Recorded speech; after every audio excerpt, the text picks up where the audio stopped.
I looked back quickly and found Salwa standing with the shroud at me, with her eyes open, as if she were alive.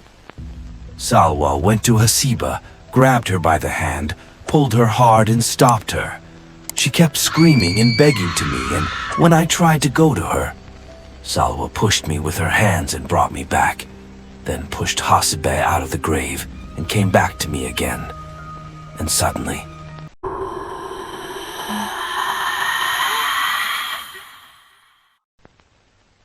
I was sleeping when I got a call at 1 o'clock at night from a strange number. I answered it and heard the voice of a woman telling me, "Professor Rami, what is happening with me and my sons is something strange. You should come here right away." From her voice, I knew that she was the keeper of the tombs near my house. So I told her, "What's with you and where do you want me to come to you?" "It's late." "Huda, your cousin screamed from some time ago. She was buried in cemeteries. In cemeteries, strange things happen in her." I said to her, "What do you mean?" She said there are screaming sounds at night, fantasies running everywhere, ghosts knocking on the door of my room and bodies moving under my bed. "And we can no longer live. You have to come here, otherwise I will have another erection." She hung up the phone at me and tried to call her a lot, but she didn't answer me. I had to get dressed and got down and walked to the cemetery. The streets were empty and full of dogs. I arrived at the cemeteries after 10 minutes and found Hassiba standing at the door of the cemeteries. She was a four-legged lady with beautiful features, strong and scary eyes, wearing a black robe, wrapping her hair with a black piece of cloth and holding a piece of iron. I told her, "Tell me what's going on." She told me there is no time, she will come with me now. She pulled me out of my hand and we walked down a long and narrow road, and it was all sand and gravel and it was dark. And Hassiba lights the way with a big lamp, and we arrived at the grave of my cousin.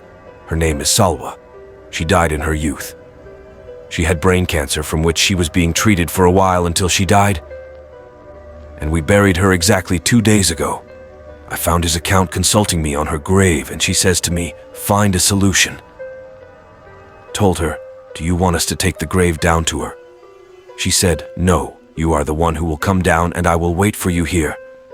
And my heartbeat increased and my body, despite the cold, seemed to sweat and my eyes widened. She told me, "If you don't come down and understand what is happening, I will throw this body on the street."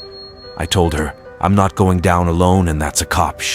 Hassiba thought a little and shook her head and said, "I will go down with you." I looked around and found something very strange. I found Hassiba standing and her 3 sons from very far and looking at me with wonder. And here my horror increased exponentially. And we went down to the grave. It was an underground room furnished with sand and narrow. Salwa's coffin is at the end of the place. Hassiba took my hand and lit the searchlight on Salwa's coffin and said to me, "Open her mouth, it may be that someone put magic inside it before she was buried." I don't know why I was listening to her words and doing it. I stood in front of Salwa and removed the shroud from her face. It was dark in color and her mouth was open and her body was not decomposing. I searched in and around her mouth and found nothing. And I was treating her body very carefully because I am an anatomist and I know respect for corpses. After I finished the search and put the shroud back on her face, she found her boyfriend at the stairs with the lamp far away from her, gasping in horror on her face and pointing behind me. I looked back quickly and found Salwa standing with the shroud in my face, with her eyes open as if she was alive. And Salwa went to Hassiba and grabbed her by the hand and pulled her hard and stopped her. She kept screaming and begging for me, and when I tried to go to her, Salwa pushed me with her hands and brought me back, and then pushed Hassiba out of the grave and came back to me again, and suddenly I saw her brother Zain. He is my cousin. Salwa found a noose in her hand and put it on Zain's neck, and she kept suffocating in it and died, and then returned to her place. And I came running out of the grave with fright. I picked up his account from the ground, and her arm was blue and her face was as well. I told her, "Don't go down the grave again. I'll figure out what's going on." We closed the grave and I walked on my way. I understand. I understand what Salwa wants. Salwa wants to take revenge on her brother because he kicked her out in her last days, and she is in dire need of care and money. He took her entire inheritance and did not help her with anything, and did not attend the day of her death or the time of her burial. And one day he kept laughing with me a lot, and then he went to work as if nothing had happened. The next day I called him and he answered and asked him to come home. There is something necessary he refused and made excuses, and told me I came from travel tired. So I screamed at him and was deaf. And because of my urgency, he came to me. I took him and we stood on the street, and I said to him, "Your sister's inheritance must be taken out for good because it's not your right." He told me, "Are you crazy? Did you bring me to tell me that and remind me of this crazy woman who died?" I said to him, "You've never been so cruel before." He said to me, "I'm going, and if you want to remain cousins, don't tell me about Salwa again." I couldn't believe what I was hearing, and then I said to him, before she went, she had to come with me somewhere. I took him and we went to the cemetery, and there she opened the door for us. I gave her a cure for her arm and jaw to shut up. And I took the key to the grave from her and we walked until we reached Salwa's grave, opened it, and before we got down, Jen told me what you want and what to do here. I told him below, "You will find the rest of your father's heirs."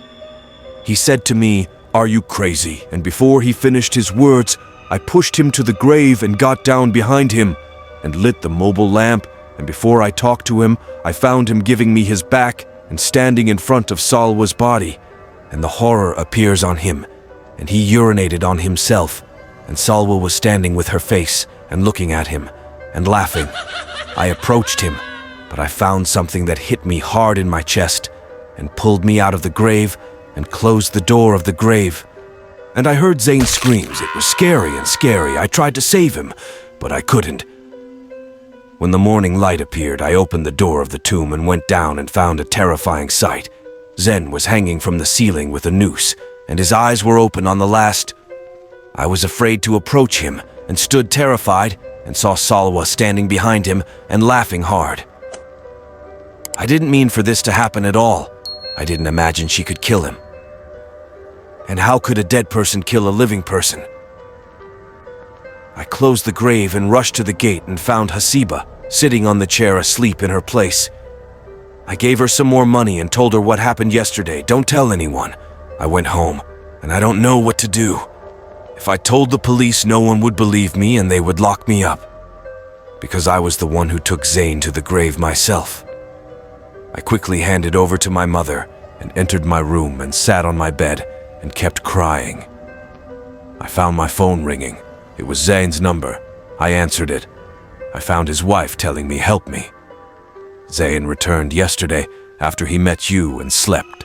When I woke up in the morning, I found him tied to a rope in the ceiling of the room and committed suicide. I don't know how to behave. I said to her, "I'll come to you right away." I called the ambulance and went to her, and there I saw Zain hanging in the same shape as I saw him in the grave.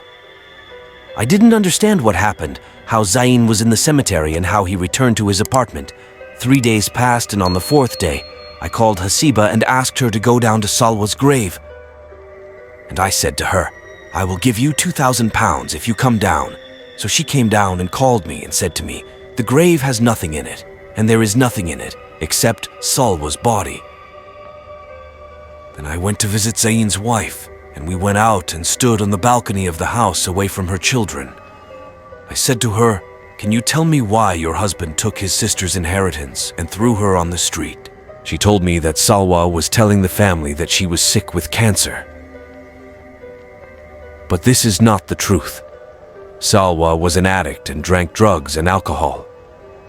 And when she lost weight and dark circles appeared on her face, she said that she was sick and cut her hair in order to improve her image in front of the family, and in order not to be deprived of inheritance. Zain tried to treat her a lot, but she was refusing, stealing his money and endangering us. So he decided to give her her inheritance and not sit with us again.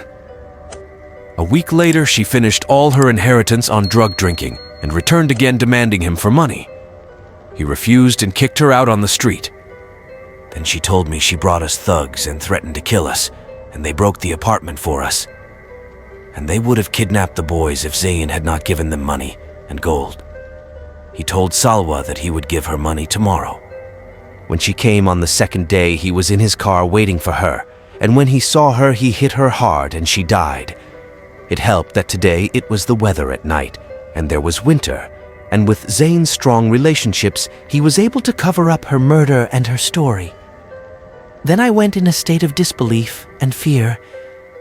When I got back to my house, I called his account to check, but she told me that the sounds were coming again, and the events that were happening were all repeating. I told her that I would come tomorrow and I would give her money, and suddenly I turned off and found the light of the apartment was cut off, and Salwa appeared to me again holding a noose and laughing.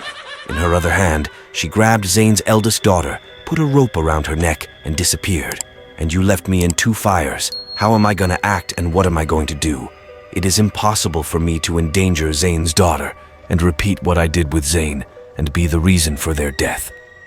It is impossible.